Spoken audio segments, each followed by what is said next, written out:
Well, the Spider-Man-less Spider-Verse of spider villains now has the living vampire himself, Morbius. But does it raise more questions than answers? The will they, won't they between Spider-Man and Disney regarding Spider-Man and his amazing frenemies has had its highs. Like a trilogy finale that felt like the collective will of fandom manifest on screen, and then the lows. Like, what do you do with a set of Spider-Man's most iconic villains without Spider-Man?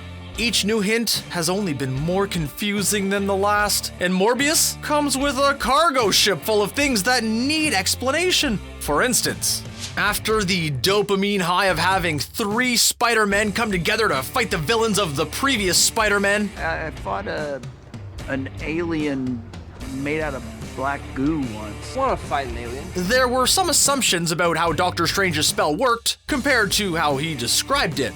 Somehow, when Peter started modifying the spell while it was in progress, it went from a spell where everyone would forget Peter Parker was Spider-Man to opening up portals to the multiverse where everyone who did know that Peter Parker was Spider-Man came through. And Electro, who had no idea who Peter Parker was. Oh, and Eddie Brock with Venom, neither of which knew who or what Spider-Man was. When Strange took another crack at the spell, all the baddies went back from whence they came, this time cured of all the things that ailed them. Hopefully in time to prevent their deaths, but it's best not to dwell on that too much. It also sent Brock back, and apparently Adrian Toomes. But why? Things just got out of hand. There are, or at least were, lots of people who knew Peter was Spider-Man. As predicted, we saw that those people no longer knew who Spider-Man was when we get that bittersweet moment with MJ, Ned, and Peter post-memory swipe. The Avengers and S.H.I.E.L.D. or S.W.O.R.D., they all knew Peter Parker was Spider-Man. There's little chance that Nick Fury or Talos will end up in the Sony Spider-Verse, so what made Adrian Toomes so special? Never mind that he took the change in stride. After an alien invasion, killer android attack, and alien re-invasion that resulted in, half of all life just going away and then half of all life coming back 5 years later, ending up in a new reality might rate as just one more crazy thing that happened. So, why did Venom make his way back to Earth 199999? Yeah, all aboard the 9 train there, and why was Toomes kicked out? Even if we allow that Toomes and Venom did the dimension dance because Wong wasn't kidding, and that spell had massive implications that Wong or Strange didn't understand, there's an even more confounding question that comes from the end credits scene that's ultimately just an extension of the first. Morbius makes his way to a remote location to meet up with Toomes in full Vulture regalia.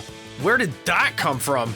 Toomes' release from prison is quickly glossed over. Obviously, if there's no record of an Adrian Toomes being arrested, they would have to let him go, but it would be a much more complicated issue if there wasn't a record of Adrian Toomes at all. Unless that reality's Adrian Toomes went missing, he'd either be confronting his inter-reality self just like Peter did, or there was no Toomes, and they had to figure out how a guy who did not exist ends up in prison. That's a lot of weight to put on a post-credit scene, but how likely are future movies to clear any of that up? It's also possible that the same magic that brought Toomes over also altered the records. If the latter is true, then the magic could have created a record of Adrian Toomes just as easily, but only that he exists and not what his crimes were for some reason. That would then include Toomes' wings as property that was processed when Toomes was incarcerated, even though most likely since it was Chitauri tech, it would have been absorbed by damage control or S.H.I.E.L.D. Then, Toomes would have to explain what his tech is. The advantage is that his wings aren't a weapon until he uses them like one, but it seems like it'd be a bit more complicated than just handing back the wings. But if all those hurdles were cleared, anything Toomes does as Vulture comes back to him. The other option, though, has way more hurdles. That is, that he built a new set of wings. A new set of wings without a Chitauri invasion. At least as far as we know. Yeah, so far it's just the symbiotes. But even if there was a Chitauri invasion, Toomes didn't build the wings. That was done by the Tinkerer. All the way up to the finale, it was the Tinkerer who was modifying the suit. He would have to find a new Tinkerer and then backwards engineer a new set of wings. There is a bit of action business that suggests that this is the case, however. Vulture has never been that graceful, but when he went to land and talk to Morbius, it was a clumsy landing, with the wings not entirely cooperating, suggesting that his suit wasn't as dialed in as it was when he was fighting Spider-Man. That still doesn't explain where he got the bits. Wow. And who put them together for him. Some questions are intentional. It seems every year Amy Pascal and Sony Pictures sit on Santa's lap and make the same request, a Sinister Six movie. The only thing better than Spider-Man's legendary rogues gallery is the super band of Spider-Man haters that gather together to take the wall crawler down, or get betrayed by Dr. Octopus. Forming a coalition of bad guys is hard. Sony charged this hill once already, double stuffing Amazing Spider-Man 2 in the hopes of setting up a Sinister Six. Instead, we got the Disney-Sony deal and a Spider-Man that existed in the MCU, and Sony charging forward with another attempt towards the Sinister Six in their Spider-Man-less Spider-Verse. With the arrival of Toomes, the team is starting to take shape. There's the Vulture, Venom, and Morbius, with Kraven the Hunter waiting in the wings with his solo movie in the works. The question, of course, is who will fill out the remaining 2 slots to complete the Sinister Six? There was a blink and you'll miss it reference to Spider-Man's first foe in a copy of the Daily Bugle. When Morbius tries to convince Marline that he's not that kind of vampire, a Daily Bugle headline mentions chameleon. However, his fate might be more tied to that of his half-brother Kraven the Hunter, as the pair have a pretty intense sibling rivalry. The trailers for Morbius provided a lot of compelling questions that the movie left on the editing floor. The big one was the presence of Toomes. While none of the scenes we saw in the trailers with Toomes were in the movie, we did get an explanation of how Toomes and Morbius occupy the same space, if slightly incomplete. The other big tease was a shot of Morbius walking by a poster of Spider-Man with a murderer spray painted on it. This implied that not only was Morbius in the MCU, it was in the wake of Mysterio's framing of Peter Parker. Did this mean that the Sonyverse existed within the Earth 199999 of the MCU? Nope. In fact, it turns out that shot wasn't ever included by the director of Morbius, and he has no idea what that was supposed to mean. Was it a relic of the studio's plans that have since changed? Was it just put there to launch 1,000 theory videos only to have it be a fake out? We may never know.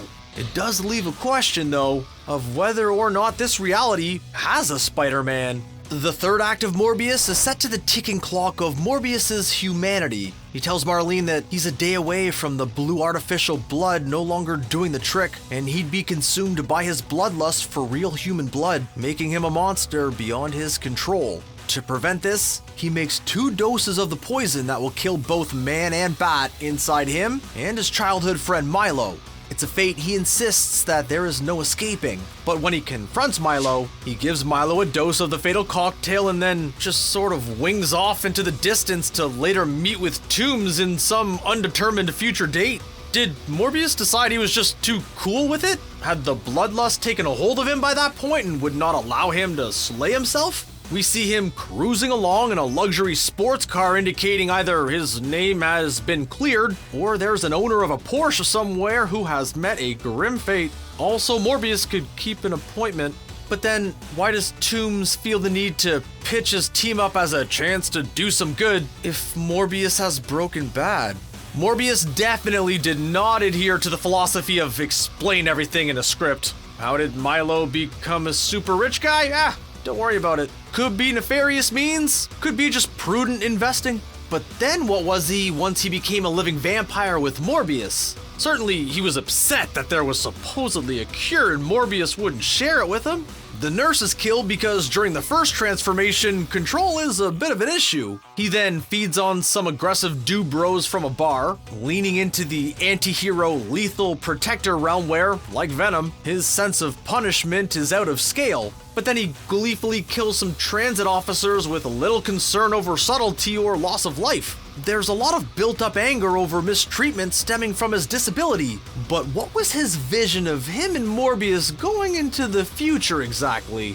We all know how it works by now. You drink a little vampire blood, the vampire drinks a little bit of your blood. After a little temporary death, you become the undead, and sunrises become something that you no longer enjoy. Get yourself to Hot Topic, you're a vampire now.